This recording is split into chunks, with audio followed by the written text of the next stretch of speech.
Hi guys and girls, I'm Obsidian Ant and welcome to 3303. This is where I take a look at the news and happenings in and around Elite Dangerous. Today we take a look at the new AX Figther. A brand new, perhaps more aggressive Thargoid has turned up. And Dr. Anthony Ross answers a bunch of questions on the Stellar Forge.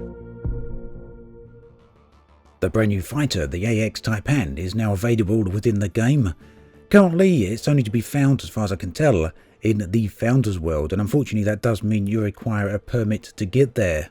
Now I'm sure, however, it will be available at other locations fairly soon, and more specifically, hopefully, it will be available out in the Pleiades sector where it's going to be much needed. Now the AX Taipan is an AX variant, which means it's anti-Xeno. This means you can use your fighters to take the fight directly to the Thargoids. Now this should be quite handy against the Thargons, or the Little Swarm. It's also reportedly very effective against the Thargoids themselves, where it can dramatically take down their hull, and equally should be very effective against the Thargoid hearts.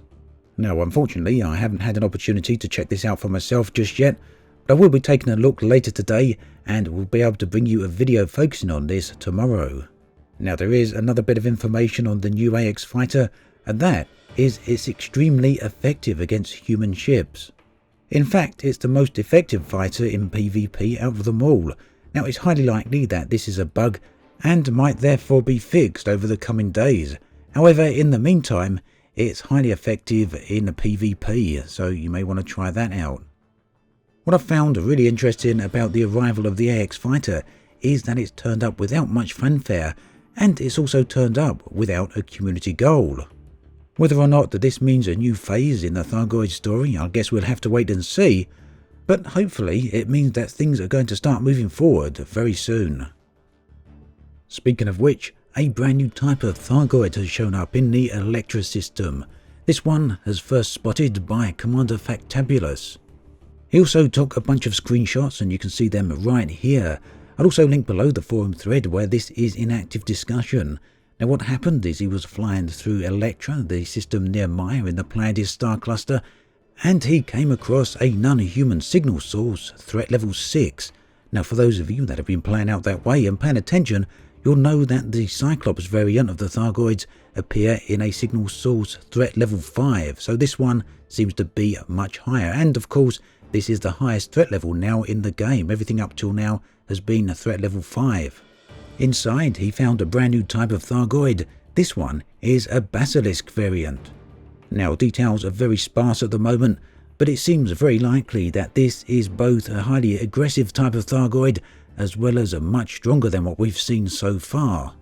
Now, I'm sure over the coming days we'll hear much more detail on what's going on out here, and just how powerful they actually are.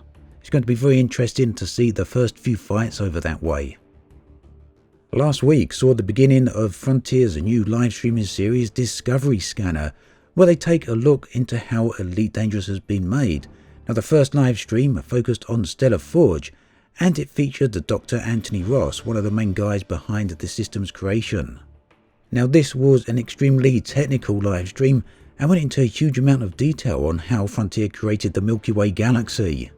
It also went into some detail on how all the planets were created, both the original variants as well as the Horizons versions as well. So this was the same talk that Anthony Ross gave at the Frontier Expo. However, here on the live stream he was able to give us some behind the scenes look at how the tools actually function. So overall the stream was very impressive indeed, and it was very well received. Now it's a series that Frontier are going to continue, and you can see this one on Frontier's YouTube channel. It's there in the archive, but there's also going to be another one next week, and we don't know yet what topic that's going to focus on, but hopefully it's going to be equally in depth. Meanwhile, Anthony Ross took on a bunch of questions and has answered them in quite some detail on the forums, and I'll include a link below so you can go and check those out for yourselves. These will go into some extra information on the entire makeup of Stellar Forge. For this week's stream, Sandro Samarco will be joining Ed Lewis on Thursday, where they'll be talking about the Crime and Punishment update. Now I did make a video last week detailing some of the proposals there, and you can check that out. I'll link it in the video description. I'll also link all the forum threads there so you can go and have a look at all these. Now, the live stream itself is going to be about discussing the feedback that Frontier have received so far in the aforementioned forum threads. Some of it is pretty positive, others is quite negative, but overall it's very constructive discussion. So let's see what Frontier managed to come up with and if they are able to implement some significant improvements into the idea. The Winged Hussars are a Polish player group that have now been active for 2 years. To celebrate their 2nd anniversary, they've joined up with the Buckyball Racing Club to organise a special event. Now you can see that, I'll link it below, it'll take you directly to the website where you can read all about it. The race is taking place between the 10th and 19th of November, so it's active right now. If you want to get involved, then do head on over there and check it out. Commander Machine has been extremely busy over the past few months, creating a brand new Elite Dangerous series. This is called Elite Dangerous Adrift and you can see it on YouTube. Now this is a mini-series with 2 episodes, each of them around about 10 minutes long. It also features some fantastic music by both Tom Cook as well as Miguel Johnson. Commander Machine has said that if there's enough interest in the storyline, then he will revisit it and make more. Again, you can see these in the video description below. I'll link both the videos as well as his YouTube channel. That then brings us to an end of this episode of 3303. As always, thanks for watching, and I'll catch you guys and girls next time.